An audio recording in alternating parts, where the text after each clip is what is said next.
إيطاليا ببلاش للسرقاني بايتختي إيطاليا ببلاش للسرقاني دستار وخشبي. Au Bendo Festival, merci beaucoup à la Basse-Cour de pouvoir nous permettre de nous réunir aujourd'hui et de pouvoir organiser cette conférence. Du coup, je vais vous présenter un petit peu rapidement à la fois les intervenants et pourquoi on est là. Du coup, nous, on fait partie du groupe Initiative pour un conféraliste démocratique. Donc on est un groupe de soutien un peu particulier, c'est-à-dire qu'on n'est pas là que pour, genre, par exemple, faire de l'humanitaire.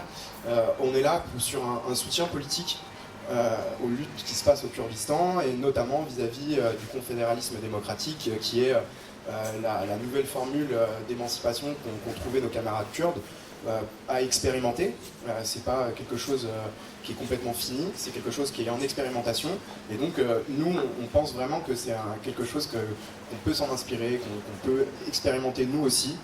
Et du coup, pour vous faire comprendre tout ça, on a plusieurs intervenantes et intervenants qui sont réunis aujourd'hui. On a notre camarade Baker qui nous vient de Kobané, qui va nous parler de l'histoire du Kurdistan. Je voudrais vous présenter aussi Anouk et Sarah, qui sont ici pour parler du syndicalisme et de la répression au Bakour. Il y aura aussi Solidarité Femmes Kobané, qui nous parlera de la lutte des femmes kurdes et des expérimentations et des solutions qu'elles ont découvertes. Et on terminera par Raphaël, qui nous parlera du confédéralisme démocratique et de son expérience au Rojava. Du coup, encore merci à la Basse-Cour, hein, c'est notre première conférence pour nous, et du coup, voilà, on espère que ça sera quand même carré, que vous allez prendre du plaisir et que vous allez pouvoir découvrir certaines choses ou approfondir certaines choses. Donc le but de la conférence, c'est évidemment d'informer et donc de défendre, puisqu'on n'est pas là juste dans un cadre comme on pourrait être universitaire, etc. Il s'agit vraiment de s'organiser en solidarité avec nos camarades. Et donc c'est en montrant ce qui est, comme on le peut, hein. Vous voyez, on a imprimé 2 cartes. On aimerait pouvoir vous faire découvrir encore plus, mais à chaque fois c'est aussi très compliqué puisque c'est une situation de guerre. Et du coup je vais pas plus m'attarder, mais juste pour le contexte, pourquoi on parle du Kurdistan, parce que à la fois c'est voilà, des gens qui luttent, des gens qui sont opprimés, mais aussi des gens qui essayent de trouver des moyens d'émancipation. Nos États en fait sont un peu semblables puisqu'il s'agit d'États-nations. Et un petit peu le fil conducteur, ça sera ça, quels sont nos États-nations, comment ça s'organise et comment nous on peut s'organiser. Et donc du coup, là on est en élection présidentielle, et du coup notre État-nation fort, dans un état d'urgence, vous allez trouver quelques similitudes avec ce qui se passe au Moyen-Orient, et c'est pas vraiment un hasard. Donc voilà, on a le choix, mais bon, faut qu'on arrive à répondre sur ces questions-là. Qui sommes-nous? Que voulons-nous? Comment habiter chez nous? Comment habiter avec les autres? C'est des questions que, évidemment, beaucoup se posent, et je vous propose d'écouter certaines réponses. Voilà, c'est Baker. Merci beaucoup.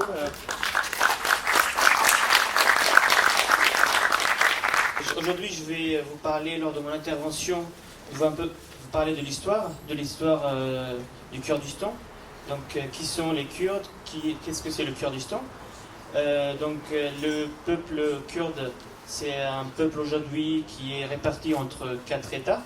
Entre ce qu'on voit sur la carte, le Kurdistan. Entre le Kurdistan, c'est le Kurdistan de Turquie, le Kurdistan de Syrie. Donc le Kurdistan de Syrie est appelé Rojava. Pourquoi Rojava? Parce que c'est à l'est. Et pourquoi ici à l'ouest, pardon. Et donc le Kurdistan de Turquie, c'est le Bakour, parce que c'est au nord du Kurdistan. Et donc là, nous avons ici le Kurdistan de l'Irak. C'est le Bachur, parce qu'en kurde, ça veut dire le sud. Et là, ici, c'est le Rojava. Donc là, l'est de Kurdistan, c'est le Kurdistan iranien. Donc ça, c'est la situation actuelle. Donc comment on est arrivé à cela? Pourquoi le peuple kurde est divisé? Pourquoi il est divisé? C'est une nation, il est divisé en 4 États. C'est ce que je vais un peu vous parler de ça. Donc avant ça, aujourd'hui, le peuple kurde, il est composé de à peu près 40 millions. C'est une grande partie du Kurdistan, c'est au nord, donc Kurdistan de Turquie. C'est là où il y a à peu près 20 millions des Kurdes.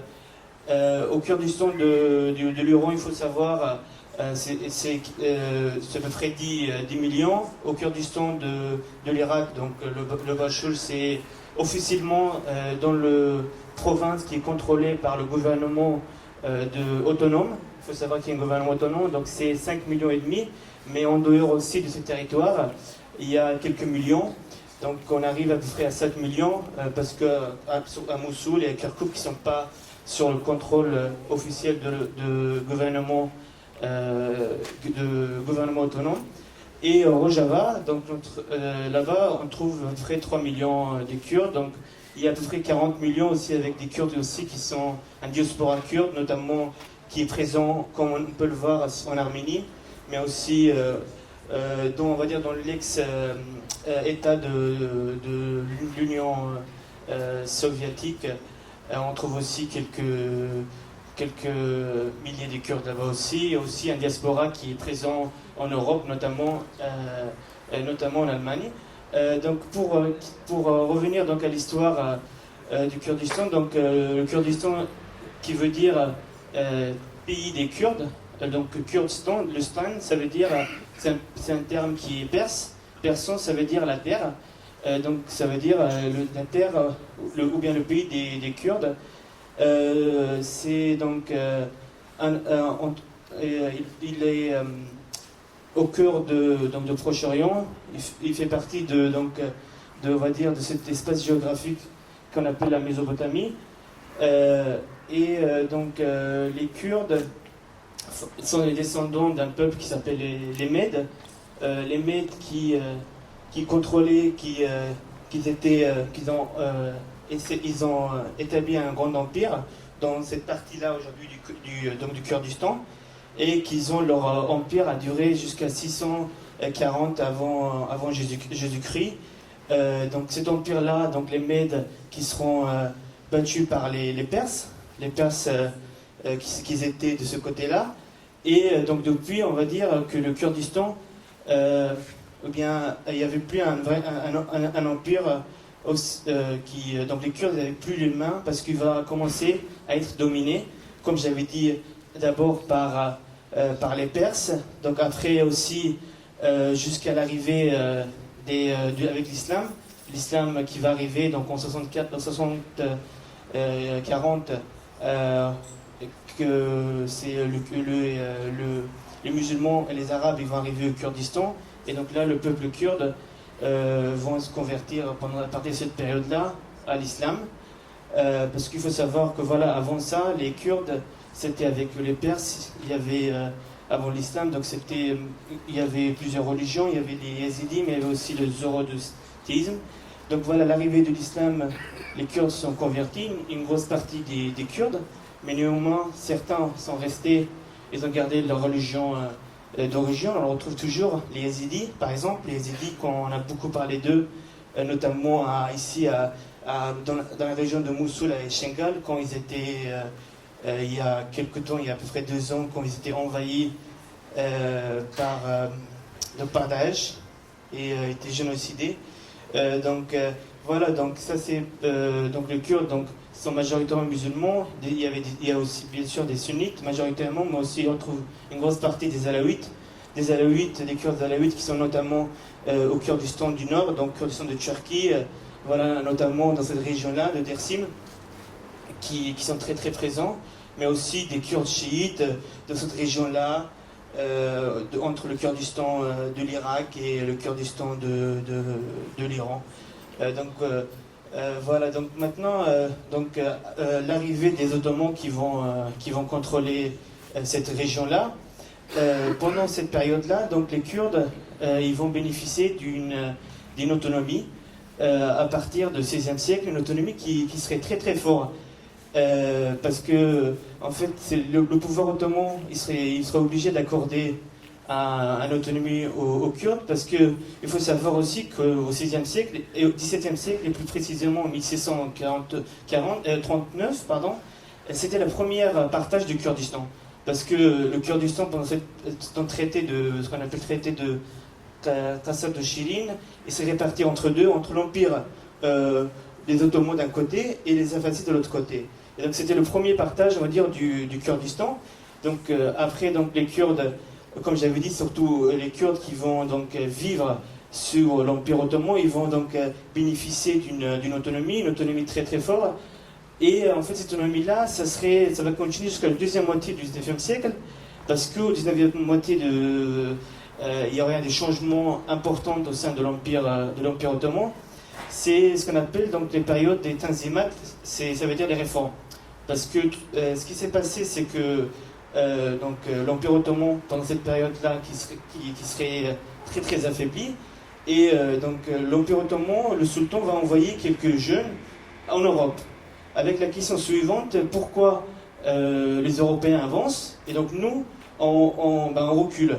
Et donc certains, donc ces étudiants qui sont partis, ils sont venus à Paris, ils sont venus donc en Europe de manière globale, donc ils sont revenus avec des réponses. Certains ils ont dit ce qu'on avait vu, on a vu en Occident qu'il y a le Parlement. Donc ça c'est quelque chose de nouveau. Ça existe quelque chose qui s'appelle le Parlement. Il y en a qui ont dit tenez, c'est quelque chose qui s'appelle ils ont fait des réformes agraires. Il y a quelque chose qu'on appelle la propriété. La propriété, c'est que les gens ils peuvent avoir eux-mêmes posséder la terre. Parce qu'il faut savoir que dans cette terre-là, dans l'Empire ottoman, la propriété c'était collectif, c'était pas toutes les tribus qui vont gérer la terre collectivement, donc il n'y avait pas encore cette notion de propriété privée qui était présent. Et donc l'Empire ottoman va commencer à faire des réformes, et donc cette réforme sous un modèle européen basé, on va dire, sur le début de l'émergence de l'État-nation, c'est-à-dire un pouvoir central qui est très très fort. Donc cela, qu'est-ce que ça va impliquer? Ça va impliquer des révoltes au Kurdistan, parce que, comme j'avais dit, pendant des siècles, les Kurdes sous l'Empire ottoman, ils avaient une autonomie, et donc à partir de la deuxième moitié du XIXe siècle, cette autonomie va disparaître. Donc des révoltes vont arriver, et voilà, jusqu'à l'arrivée de la Première Guerre mondiale. Donc Première Guerre mondiale, un événement majeur qui va se passer dans la région, parce que la Deuxième Guerre mondiale, donc déjà pendant la guerre, il faut savoir, en 1916, donc c'est la fameuse traité de Sykes-Picot. Donc la traité de Sykes-Picot, c'est quoi? Donc c'était un traité qui était fait donc, principalement par un Français, donc M. Picot, et Sykes, c'était un Anglais, mais aussi il y avait aussi donc avec une présence du tsar, des Russes aussi.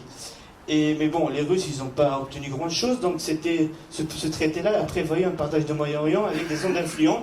Donc les zones d'influence, donc aujourd'hui actuelle Syrie, avec aussi cette partie-là de Kurdistan, de Turquie qui devrait aller pour la France, avec aussi donc, le Liban. Et donc les Anglais, c'était pour eux l'actuel Irak, et aussi donc, avec le Palestine, qui devrait donc être pour les Anglais. Donc ça c'était pendant la Deuxième Guerre mondiale. Donc avec la fin de la Deuxième Guerre mondiale, les Ottomans seront donc abattus, et donc c'est la France et les Anglais qui vont venir s'installer dans la région.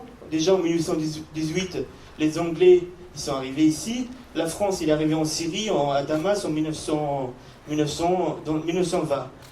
Et donc pendant cette période-là, en fait, donc comme j'avais dit, c'est le début de la traité, parce que donc traité de paix.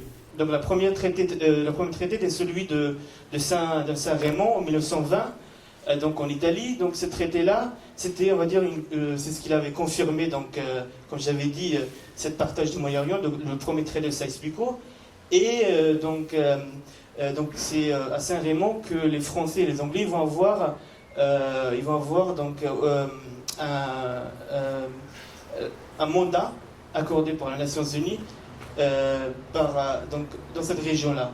Et donc c'est pour ça, donc après ils vont arriver, et donc quand ils arrivent, donc ça c'est le premier traité de Saint-Raymond, et après donc la deuxième traité c'est le traité de Sèvres à Paris.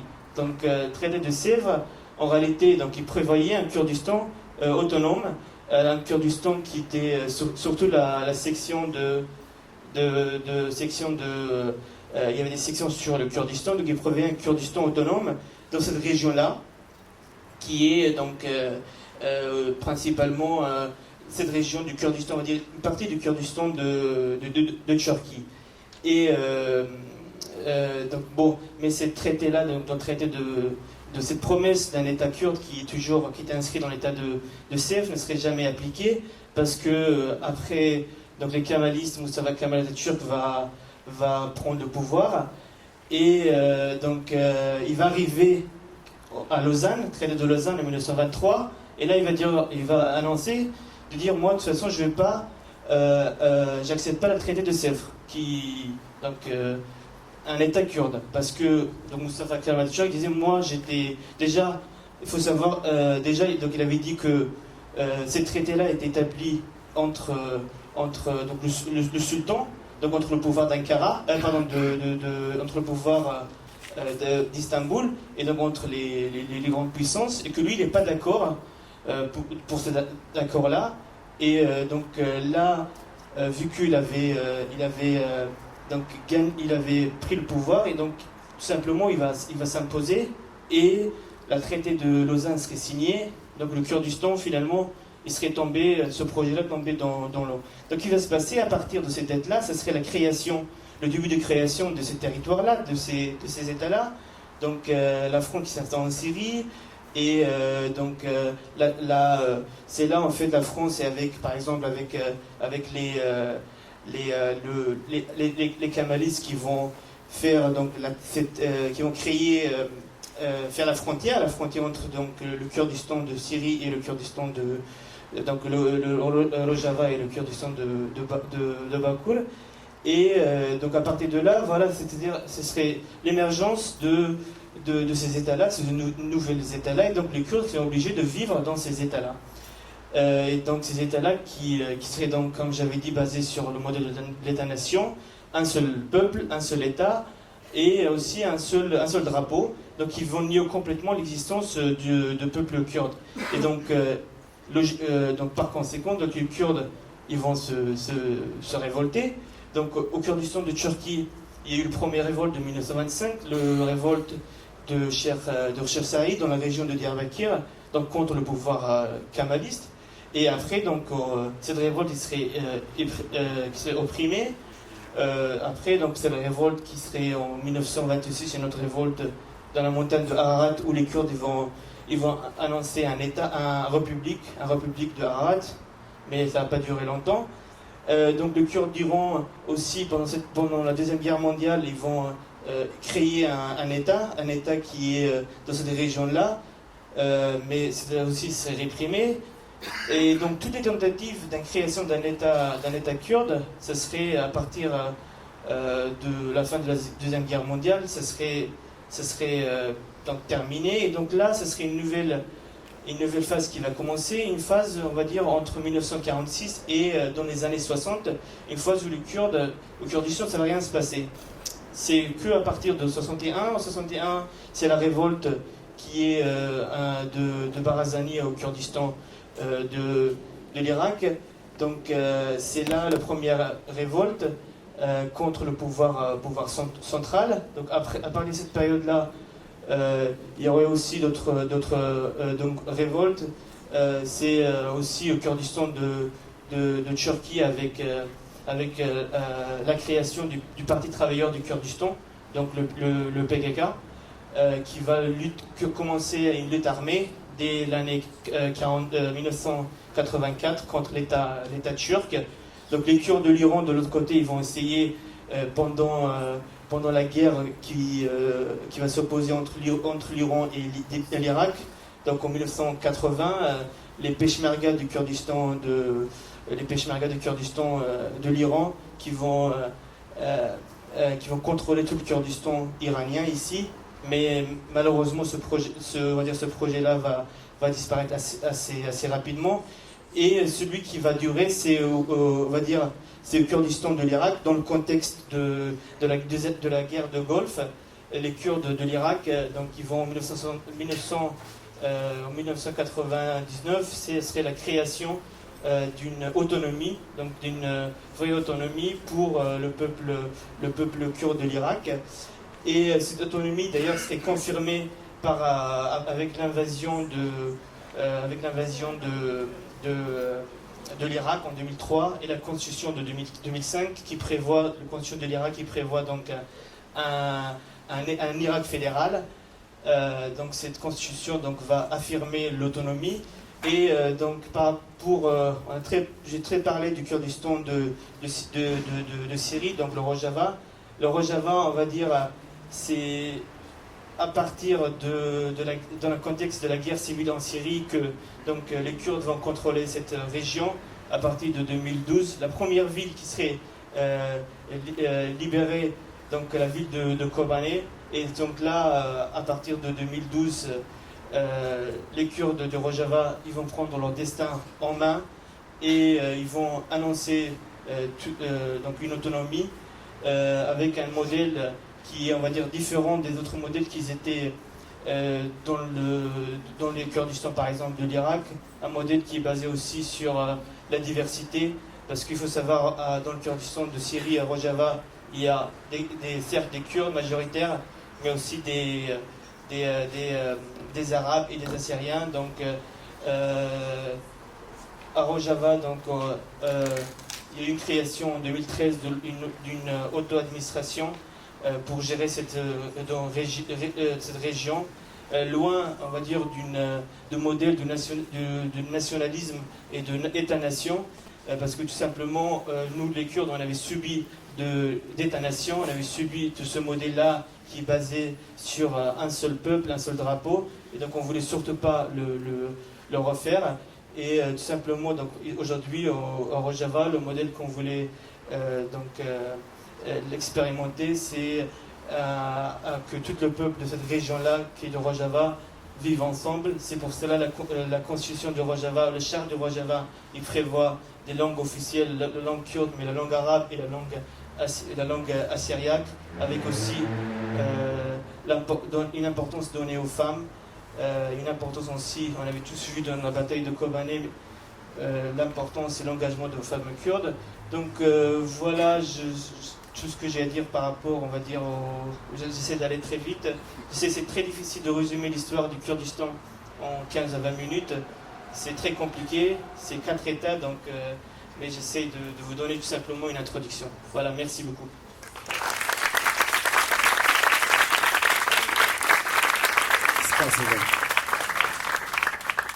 Moi, je fais partie du syndicat solidaire, de l'Union syndicale solidaire. Je le précise. Je vais essayer de parler plus fort, plus dans le micro. Je le précise puisque c'est donc à partir d'un travail qu'on a fait à l'intérieur de l'Union syndicale solidaire qu'on a récupéré énormément d'informations donc sur le syndicalisme. Alors moi, je vais me concentrer donc sur le Bakour, c'est-à-dire sur le Kurdistan du Nord, donc la partie qui est bloquée à l'intérieur des frontières de la Turquie, même si on verra qu'il y a des liens qui peuvent être faits, que notamment les syndicalistes travaillent à apporter des solidarités vis-à-vis de ce qui se passe au Rojava. Et donc je vais vraiment me concentrer là-dessus, et donc de fait, juste préciser que les syndicats dans lesquels s'organisent donc les Kurdes qui sont en faveur du confédéralisme démocratique sont des syndicats qui sont présents sur l'intégralité de la Turquie. Il y en a deux, un qui s'appelle DISK, ça s'écrit D-I-S-K, et un autre qui s'appelle KESK, K-E-S-K. Pourquoi il y en a deux? Parce qu'en Turquie, il y a une obligation de se syndiquer dans des syndicats spéciaux quand on appartient au privé, et dans d'autres syndicats quand on appartient au public. Donc DISK est une confédération pour les travailleurs des secteurs privés, et KESK pour les travailleurs du secteur public. Mais ce sont deux syndicats, deux confédérations qui travaillent du coup ensemble, l'une avec l'autre. Alors juste rapidement, placer un peu où est-ce que sont... donc, pourquoi nous on a choisi ces deux syndicats? Parce qu'il y en a d'autres, il y a à peu près 4 confédérations pour le privé et pour le public, parce que ce sont les deux syndicats, comment on peut dire ça, révolutionnaires on va dire, de lutte en tout cas, qui sont présents en Turquie. Les autres sont des syndicats qui sont en faveur du pouvoir et qui ne tiennent absolument pas compte des questions, notamment des questions kurdes dont on va parler. DISK, c'est un syndicat qui est assez ancien puisqu'il a été créé en 1967, il a été interdit à plusieurs reprises, notamment après le coup d'État important en Turquie, le coup d'État de 1980, mais il a à chaque fois rené, on va dire. Et c'est un syndicat qui, justement, on va le voir, se dit clairement de gauche, hein, c'est-à-dire qu'il n'y a pas... il n'y a absolument aucun doute là-dessus. Qu'est-ce que c'est un syndicat plus récent, qui est issu des luttes que les fonctionnaires ont menées pour avoir le droit de se syndiquer et de s'organiser collectivement. Donc il date à peu près de 1995, donc 15 ans après justement le coup d'État, hein, et notamment les grandes luttes qui ont pu avoir lieu au début des années 90 et qui ont permis l'ouverture de syndicats en Turquie. Et il y a un syndicat dont on va surtout parler qui est très important, qui s'appelle Eğitim Sen, c'est-à-dire le syndicat de l'enseignement, syndicat de l'éducation, qui est le plus gros des syndicats de KESK, hein, donc on a fait plusieurs délégations, donc on a pu rencontrer à plusieurs reprises des syndicalistes. KESK revendique au minimum 220 000 adhérents, dont probablement presque une moitié qui font partie du syndicat de l'enseignement. Donc c'est vraiment un syndicat central, et particulièrement au Kurdistan. On verra pourquoi. Alors, du coup je vais me reconcentrer maintenant sur cette partie, sur le parcours. Quel est le... je vais prendre pour pas dépasser. Justement, quel peut être le rôle en fait des syndicalistes à l'intérieur des luttes du Kurdistan? C'est un rôle qu'en tout cas eux ont jugé important, puisqu'il y a des taux de syndicalisation qui sont très forts. Si on reprend le cas de ce syndicat de l'enseignement, ceux qu'on avait pu rencontrer donc à Diyarbakır, qui est la grande ville, la capitale on peut dire de cette région, ils estiment que sur 20 000 enseignants du département, on va dire, de Diyarbakır, 10 000 sont syndiqués à Eğitim Sen, c'est-à-dire 50%. Donc c'est vraiment des taux de syndicalisation, et par ailleurs il y a 75% des enseignants qui seraient syndiqués dans cette région. Donc c'est non seulement des taux de syndicalisation qui sont très hauts, mais beaucoup d'entre eux rejoignent en fait ces deux syndicats, notamment ce syndicat-là, ce syndicat révolutionnaire. Alors, qu'est-ce qui est évidemment beaucoup plus gros au Kurdistan? Pourquoi je dis évidemment? Parce que dans cette région, c'est une région où le taux de chômage est très fort, c'est à peu près le double par rapport au reste de la Turquie. On est sur un taux de chômage aux alentours de 12% en Turquie. Au Kurdistan, on va monter à 30% dans une partie des villes. Donc c'est un taux de chômage beaucoup plus fort, et l'essentiel des métiers qui sont trouvés, et notamment l'essentiel des métiers où il est possible de se syndiquer, c'est en fait dans la fonction publique. Il n'y a quasiment pas d'usine, par exemple, au Kurdistan.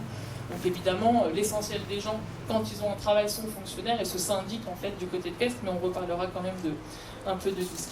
Alors, eux, ils ont, on va dire, il y a deux grands rôles, qui ressemblent à peu près à ce qu'on peut retrouver ailleurs, mais évidemment, il y a la question sur les conditions de travail, qui est très présente, même si c'est un syndicalisme, on va le voir, qui est quand même fortement idéologisé. Conditions de travail qui peuvent être d'autant plus importantes quand il s'agit du Kurdistan et des Kurdes, puisque en général, alors ça c'est valable pour toute la Turquie, les Kurdes occupent les postes, on va dire, à faible... comment on appelle ça en français? Au bas de l'échelle. Donc évidemment, c'est des conditions de travail qui sont plus dures par rapport au reste des travailleurs de Turquie. Donc ça, c'est une première chose. Et la deuxième chose, c'est qu'en ce qui concerne l'État, il y a un... Alors je ne sais même pas si on peut parler de désinvestissement, c'est plus que ça. C'est-à-dire qu'il n'y a jamais eu d'investissement au Kurdistan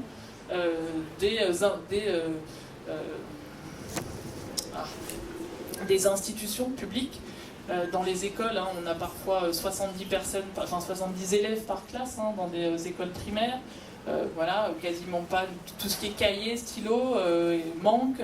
Les hôpitaux, les conditions sont catastrophiques, et c'est vraiment dû à ce que ces deux syndicats ont reconnu suite à des luttes des Kurdes à l'intérieur, à savoir une situation coloniale à l'intérieur de la Turquie en elle-même. C'est-à-dire il y a une disparité, une différence qui est très forte entre le traitement de la région kurde par rapport au reste de la Turquie, et qui pèse fortement sur les conditions de vie et donc sur les conditions de travail. Donc il y a beaucoup de revendications qui sont liées à ça.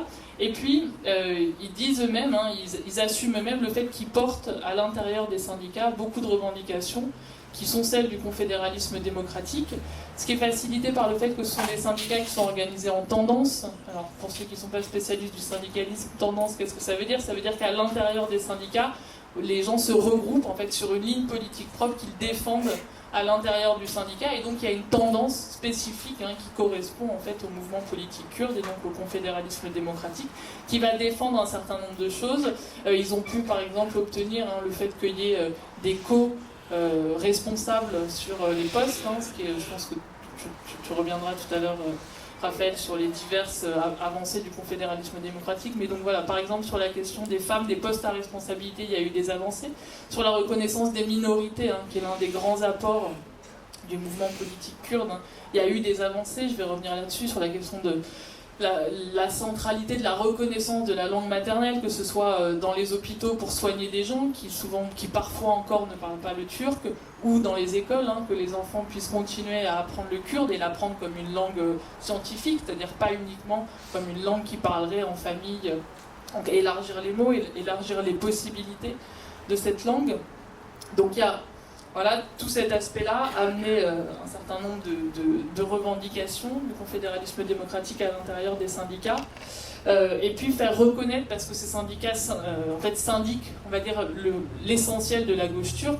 Du coup, c'est aussi un combat à l'intérieur même de la gauche turque qu'on retrouve à l'intérieur de ces syndicats, entre ceux qui sont donc dits kémalistes, c'est-à-dire qui défendent le système d'État-nation, une langue, une ethnie, entre guillemets, et ceux qui disent non, voilà, il faut cette reconnaissance des minorités. Et donc ce combat-là, il a eu lieu à l'intérieur des syndicats, ce qui a permis ensuite d'élargir à l'intégralité du mouvement politique en Turquie cette question, de la faire reconnaître, de mener ce combat-là.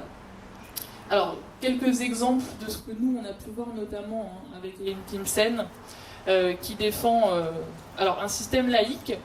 Il y a je vais en reparler au moment de la répression, j'en parlerai en quelques mots de la situation de répression actuelle.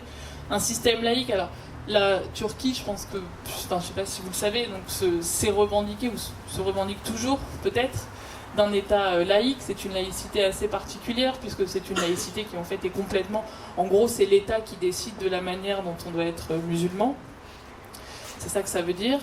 Donc, quand eux revendiquent la laïcité, ça veut dire notamment reconnaître qu'il y a plusieurs manières d'être musulman, où on peut être athée, où on peut encore avoir une autre religion. Et ça, c'est un enjeu assez fort, notamment nous on avait rencontré des syndicalistes à Dersim, qui est cette ville, vous voyez, voilà, un peu plus haut, merci, où il y a eu notamment un grand massacre en 1938 qui a marqué le mouvement kurde. C'est une ville où historiquement la majorité de la population se réclame de l'alévisme, qui est résumé par l'État turc comme une branche en fait de la religion musulmane sunnite, et eux expliquent qu'en fait c'est autre chose, c'est-à-dire c'est une foi en soi, c'est une religion en soi, et donc eux veulent défendre le fait que voilà, ils ont le droit de pratiquer leur foi comme ils l'entendent, et de ne pas être rentrés dans les cadres qui sont imposés en fait par l'État.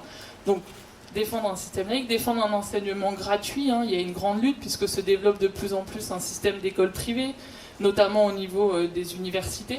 Je ne l'ai pas dit, mais Timsen syndique de la maternelle à l'université.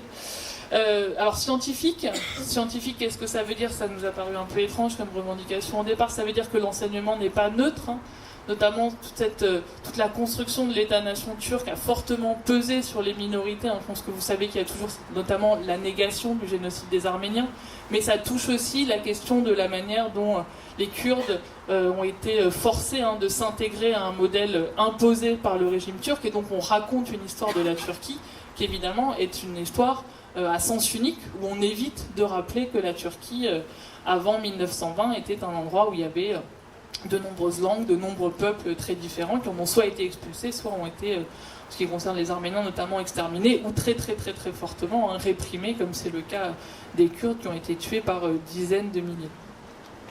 Et puis il y a cette question donc de l'enseignement dans la langue maternelle qui est vraiment centrale et qui rejoint, donc je vous l'ai dit, une revendication qu'on peut trouver dans les services de santé, de pouvoir être soigné dans la langue qu'on parle. Évidemment, l'une des grands, alors, le kurde a été longtemps interdit en Turquie. Il a été réautorisé il y a quelques années.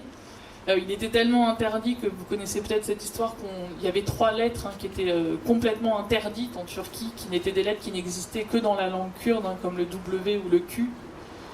Donc évidemment ça a été très compliqué, et cette revendication elle est vraiment centrale parce que c'est l'une des manières à la fois de faire passer en fait l'histoire des Kurdes à l'intérieur de la région, et donc de stopper en fait ce système d'assimilation, et elle rejoint du coup la lutte contre le capitalisme et contre le néolibéralisme installé par l'État turc, avec cette idée de pouvoir se développer dans un système autonome, pas indépendant, je pense qu'ils y reviendront tout à l'heure, à l'intérieur du confédéralisme démocratique. Voilà, être autonome, pouvoir parler sa langue, pouvoir parler dans sa langue, et donc lutter pour une société qui soit différente et qui ne passe pas uniquement par un canot où en fait en vous imposant le turc, on vous impose aussi une manière de penser, parce que c'est au départ une langue qui n'est pas maîtrisée par ces personnes. Alors je termine juste, puisqu'on arrive à la conclusion, on laissera aux questions les potentiels autres déroulés, sur la question de la répression actuelle, puisque nous l'essentiel de notre travail actuellement c'est la question de la répression. Il y a, je pense que vous le savez, 100 000 fonctionnaires qui ont été virés par Erdogan depuis le putsch de juillet, j'ai oublié l'année, de 2016, merci. Donc en l'espace de même pas un an. Dans ces 100 000 fonctionnaires, qui sont supposés viser en fait les putschistes ou les pro-putschistes, c'est-à-dire des gens qui n'ont absolument aucun rapport avec le mouvement kurde, on retrouve 5000 syndicalistes, dont 3500 de KESK et 1500 de DISK. Alors ça aurait pu être pire, puisqu'il y a eu au départ près de 10 000 personnes des Timsen qui avaient été virées, mais qui à force de lutte ont été réintégrées en fait en décembre 2016. Donc il en reste 3500. Dont alors 1500 des Timsen dans nos 3500 de KESK, et puis DISK, les 1500 ce sont en fait ce sont des gens sous contrat privé des mairies du Kurdistan qui ont été limogés après que ces mairies aient été placées sous tutelle en fait de l'État turc. Et donc actuellement nous on mène notamment des campagnes alors pour faire savoir ce qui se passe et des campagnes de solidarité financière, puisque ces gens en étant virés, notamment ceux qui sont virés de la fonction publique, n'ont quasiment aucun moyen de pouvoir retrouver un travail. Et en fait, ce sont les syndicats KESK et DISK qui prennent en charge leur salaire actuellement, avec des dépenses qui montent quasiment à 500 000 € tous les mois, pour pouvoir fournir des salaires décents qui arrivent, c'est-à-dire à peu près 1700 liras par mois, ce qui permet de vivre à peu près correctement. Et donc voilà, nous on a actuellement des grandes campagnes de solidarité financière. Ce sont des syndicalistes qui sont virés au motif d'appartenance à une organisation terroriste. Alors non pas, on leur reproche pas en soi d'être membre de ces syndicats, puisque pour l'instant ils ne sont pas interdits, mais on se sert en fait de leurs actions syndicales, donc tout ce qui va être grève, tout ce qui va être manifestation, pour faire la liste du fait que ce sont des terroristes qui probablement appartiennent en fait au PKK. D'où cette inscription appartenance à une organisation terroriste. Il y a notamment 2 syndicalistes qui se sont mis en grève de la faim récemment pour essayer de lutter contre ça. Bon, puis il y a eu tout un tas d'autres choses qui peuvent être menées contre eux. Voilà, donc nous on fera une soirée le 9 juin, vendredi 9 juin, à Aubervilliers, je précise au passage. Merci beaucoup. Bonjour à tout le monde. En fait, je suis partie du collectif Solidarité Femmes Kobani. Depuis le siège de 2014, le siège Kobani de 2014 jusqu'à aujourd'hui, on a un collectif pour solidarité avec la lutte des femmes au Kurdistan, surtout au Rojava. Donc, on a préparé différents bulletins, on a eu différentes présentations et on est toujours en contact avec le mouvement présent au Rojava, le mouvement femmes présent au Rojava. Aujourd'hui, je vous parle plutôt sur un concept, une idéologie, un paradigme, un nouvel paradigme qui s'appelle la généalogie, ça veut dire la connaissance des femmes. Un nouvel paradigme qui a été proposé par le leader du mouvement de PKK, Öcalan, et qui a été élargi et développé par les femmes du mouvement de PKK. Donc, en fait, je préfère de lire le texte pour que ça soit plus compréhensible pour tout le monde que juste présenter comme ça.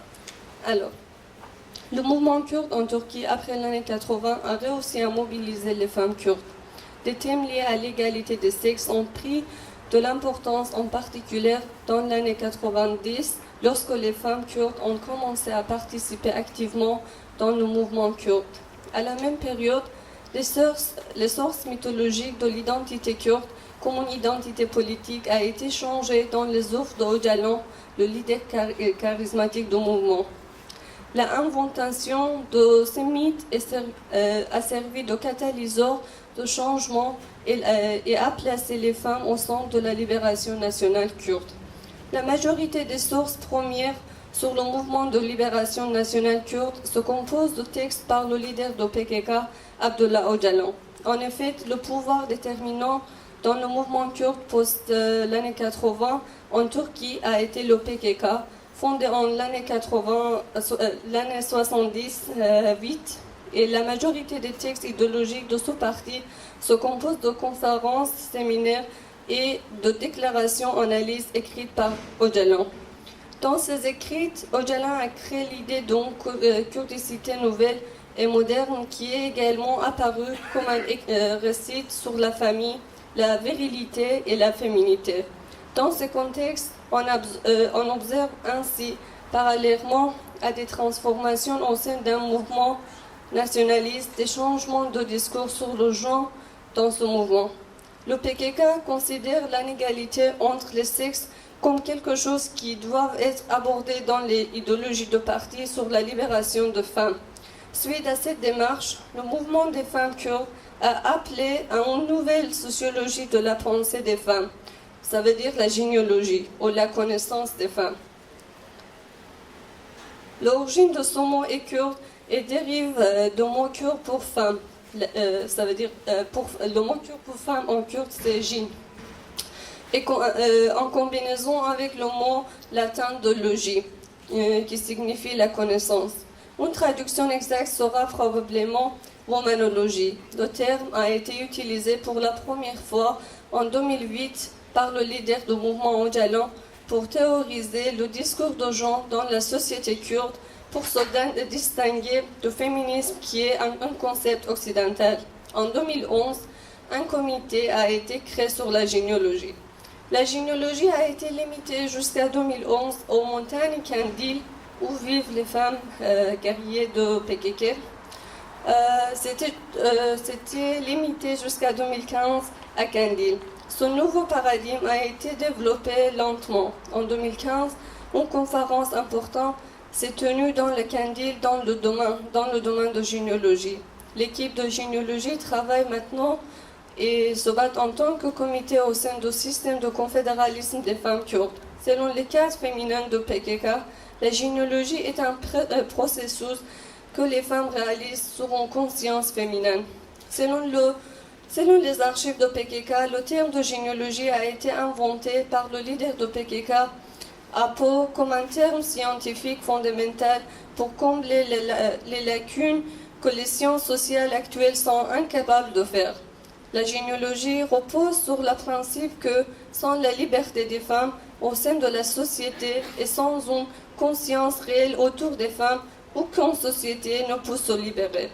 Ce terme est formé sur la critique que la discipline scientifique existante sont structurées dans le cadre de la modernité capitaliste et sont donc extrêmement divisées et fragmentées.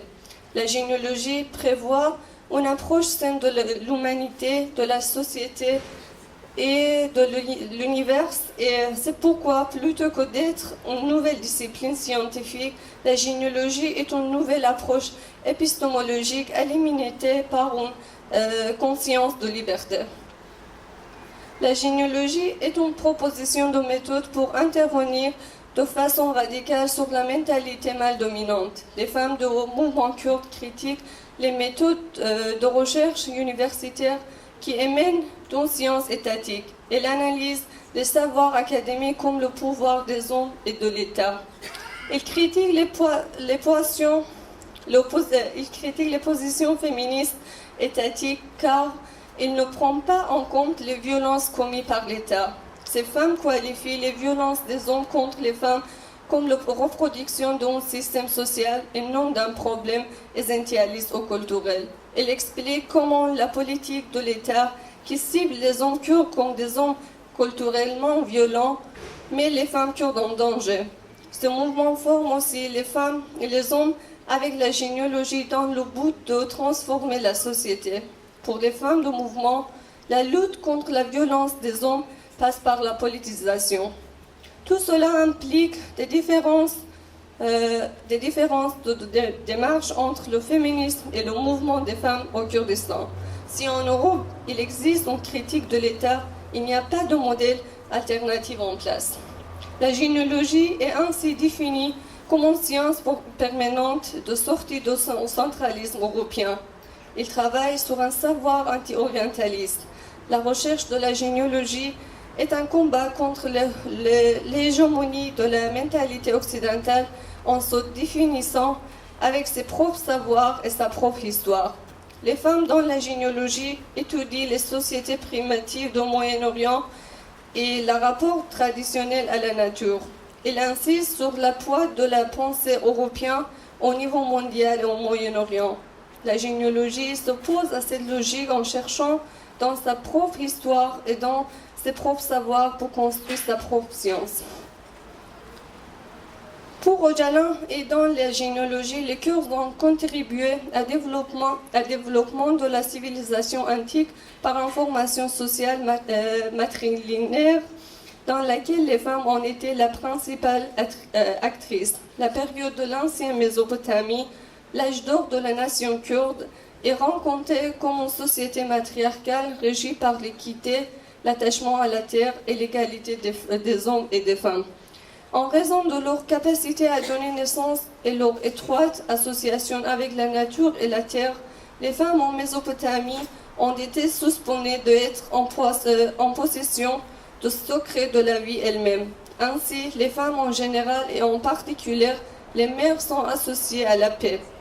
Öcalan, dans l'un de ses livres importants sur la libération des femmes, explique de nombreuses méthodes, outils et équipements que nous utilisons encore aujourd'hui sont basés sur des interventions et découvertes très probablement faites par les femmes de cette époque, telles que quelques diverses applications, outils et différentes plantes, la domestication des animaux et la coulture de la plante, la construction des habitations, les principes de la nourrition de l'enfant, la houte et même la moulin à main. Pour moi, la coupe de la mère d'Est à cette époque symbolise le respect du rôle de la femme dans ses grandes avancées. Je ne le considère pas comme une définition d'une fertilité abstraite. En même temps, la hiérarchie basée sur la mère-femme est la racine historique de la mère concept par laquelle toutes les sociétés respectent et reconnaissent la mère en tant qu'autorité. Cette autorité se fonde sur le fait que la mère est le principal élément de vie qui donne naissance à la vie et à qui elle subit la vie grâce à son éducation, même dans les conditions les plus difficiles. La vraie raison de la longévité du concept mère est le fait que la mère forme concrètement la base de l'être social. Être social, l'humain, être social et l'humain. Ce n'est pas dû à une capacité abstraite à donner naissance. Je raisonne un peu. Alors, selon la généalogie, les femmes sont plus proches de la nature que les hommes. C'est pourquoi le lien entre la question des femmes et l'écologie est établi dans cette idéologie. L'écologie et les femmes sont considérées comme les éléments importants de la résistance au patriarcat et à l'État.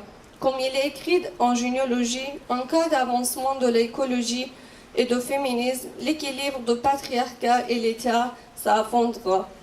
La véritable lutte pour la démocratie et le socialisme attendra son bout lorsque aura lieu la libération des femmes et l'émancipation de la nature. C'est pourquoi au Moyen-Orient, une révolution technologique contre l'industrialisme est une exigence essentielle. Ainsi, les mythes nationaux kurdes sont réinventés pour construire une réalité qui rend la libération du Kurdistan dépendante de la participation et la transformation des femmes kurdes. Cela conduit à une définition du rôle des femmes kurdes dans la société qui a été perçue par beaucoup de femmes comme une forme d'autonomisation et la libération. Öcalan explique que l'homme échoue à voir une femme comme un être humain, une amie ou une âme et une contrepartie de la vie. Parce que, sous la pression sans limite des habitudes culturelles et du pouvoir patriarcal, il considère les femmes comme une colonie subordonnée, opprimée. En gynéologie, la conscience, la réalisation de la connaissance et la acquisition de la sage féminin sont dignes. Dans ce cas, la gynéologie enseigne également aux hommes et vise leur transformation. Dans l'approche sociale actuelle, la relation avec une femme est pensée comme reposant uniquement sur l'instinct ou la motivation de la reproduction. Aujourd'hui, l'amour est représenté comme étant basé uniquement sur l'attachement sexuel qui produit la caractéristique déterminante de la masculinité dominante. La gynéologie, en bref, est la science de la femme, la science de la société, de la vie sociale et d'une connaissance d'une vie libre et commune. C'est la science de la femme en modernité démocratique. Du point de vue de gynéologie, la problématique de la femme est le premier problème social. Les femmes sont minorisées et dévalorisées. Donc la gynéologie vise à expliquer pourquoi la femme a été si dévalorisée. Pourquoi la femme a été si dévalorisée, pour remettre en question le statut des femmes dans la famille. Notre problème concerne la hiérarchie de pouvoir. Le système crée un écart entre la vie privée et la vie publique, une lacune que la gynéologie vous remplit. La gynéologie a également une question spécifique à poser. Qui êtes-vous? Apprenez à vous connaître.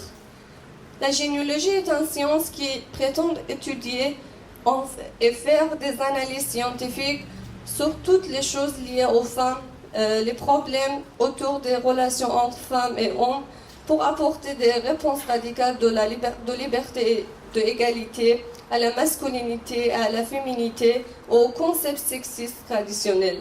La gynéologie prétend former une nouvelle science sociale centrée sur les femmes qui comblent toutes les lacunes dans la science sociale. La gynéologie, en plus de connaissances des rapports sociaux, de pouvoir, a bénéficié de l'héritage de l'expérience révolutionnaire. Je cite, « Devant nous, l'examen de lutte de libération révolutionnaire et nationale a été réalisé. La participation des femmes à certaines d'entre elles est très impressionnante. Mais quel est-il arrivé après toute cette révolution? Les femmes sont retournées à leur rôle traditionnel dans la vie pré-révolutionnaire. La révolution de la libération de Kurdistan, en tant qu'une lutte idéologique, organisationnelle et pratique, n'a pas fait de l'erreur stratégique du socialisme réel et de la libération nationale qui a apporté la question des femmes après la révolution. Il est souligné que le mouvement des femmes s'est forgé dans 40 années de lutte du mouvement kurde. Dans ce contexte, la gynéologie définit une problématique issue du paradigme du mouvement, une science sur les femmes, par les femmes et pour les femmes. Dans cette même logique, ils ont fondé plein d'organisations, par exemple les académies des femmes, les maisons des femmes et aussi une agence de presse féminine comme Jinha, qui nommée Jinha, qui a été fermée par l'État turc actuellement. La gynéologie se fabrique donc à partir des valeurs et des expériences des femmes en lutte au Kurdistan, les militants de PKK engagés dans la guérilla. La gynéologie est pensée comme un outil pour retrouver l'identité naturelle des femmes qui vivent en terre libre, c'est-à-dire une identité autonome des hommes et de l'État. Dans cette démarche, la gynéologie met l'accent sur la relation étroite que les femmes militantes entretiennent avec les femmes localement et au quotidien. Elle explique qu'il est nécessaire d'aller voir les femmes dans leurs maisons et dans leurs quartiers. La gynéologie s'organise dans différents domaines: l'économie, l'écologie, éthique et statistique, la démographie et la politique.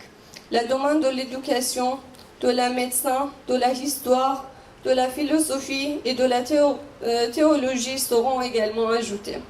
Pour résumer la gynéologie, nous pourrions citer: pour gagner, nous devons libérer les femmes de la ariation religieuse, du féodalisme, de la marchandisation, du capitalisme et de la vision simpliste objectivante. La gynéologie est raffinée pour une vie significative.